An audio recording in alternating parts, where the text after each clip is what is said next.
Hey y'all, it's been a minute. Our team spent this year reflecting, recommitting, and regrounding ourselves in our mission and values. A nice way to say we had to look inward so that we could be better outward. We had to examine our soil conditions so that we could plant new seeds for the future. For any seed to grow, it needs the right conditions. For most plants, it's moisture from the soil, oxygen, and the right temperature. For us, those conditions are our values. What we know to be so true is that our 6 core values continue to serve as our guiding path forward and keeps us rooted in this work. They remind us how we show up to do this work and exist in the retention space. Love, authenticity, unity, growth mindset, hope, and servant leadership. We leaned heavily into each of these values this year as we worked to cultivate a new growing season for the organization. Like any seed growing process, once the seed has found the right conditions, it cracks open and sends out a root and green shoot.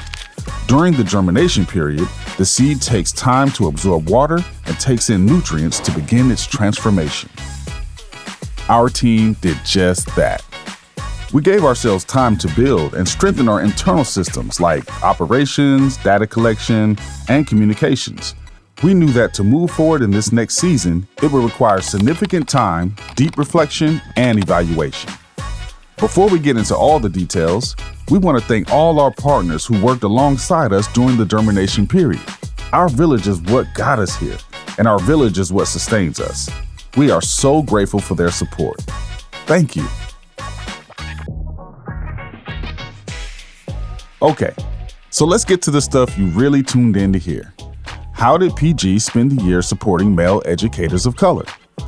We launched the year off piloting our first State of the Gentleman listening tour in 2 cities and 2 virtual spaces. After the global shutdown and rising concerns connected to teacher shortage and retention, we realized the needs of our gentlemen may have changed. We also experienced a few transitions and needed to create healing spaces for our educators. There is still much to explore here, but here are a few things we gathered.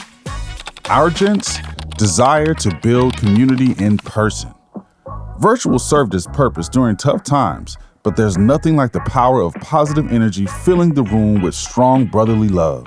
We know this from firsthand experience after hosting our annual Community Impact Assembly, convening nearly 100 male educators of color from across the nation. The second thing we learned from our tour is that gents desire skill-based support. The research already proves this, but we wanted to say it again for the people in the back. Skill development is critical to ensure male educators of color feel like they're growing and that there's a pathway for advancement in this space. I won't stay on my soapbox too much longer, but we're excited to offer more skill support for our educators in the coming year. The listening tour is only the beginning. We plan to continue to learn from our educators this year through our newly established region-focused community cohorts. These are region-specific, trust-based networks focused on cultivating a sense of belonging. As we like to say at PG, relationships are our bread and butter, so cultivating these type of exchanges ain't gonna stop. Now, let's get back to the seed analogy for a second. A critical aspect of the germination period is the moment when the shoot grows a stem. During the transition process, the shoot is relying on its food reserves in the seed to fuel the stem growth. There must be quality food and nutrients for this process to be successful. We realize this for our data. Our data is what tells the story of our impact and informs the greater education space. Quality data, quantitative and qualitative, is what moves the growth process and impacts the work to build more equitable education spaces. As such, we refined our theory of change, data collection, and analysis models. New survey, who dis?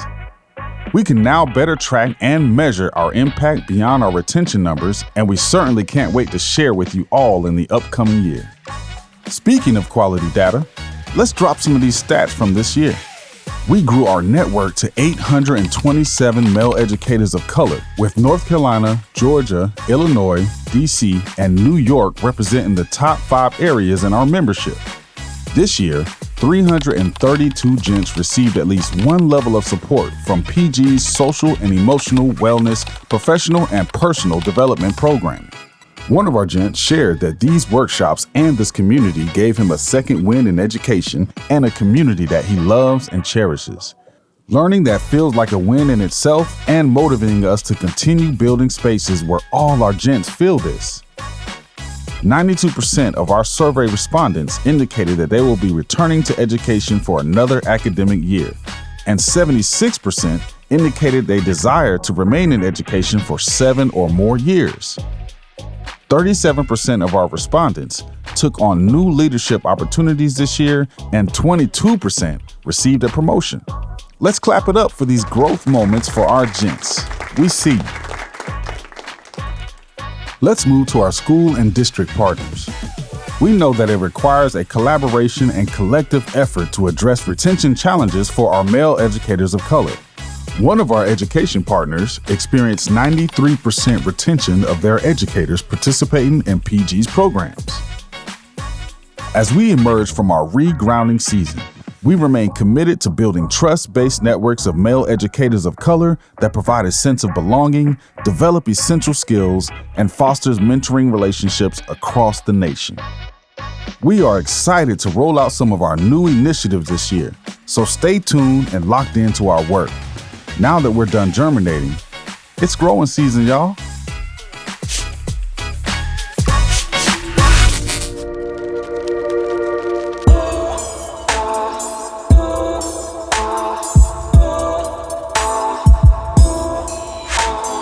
First up, a refreshed logo for the new season.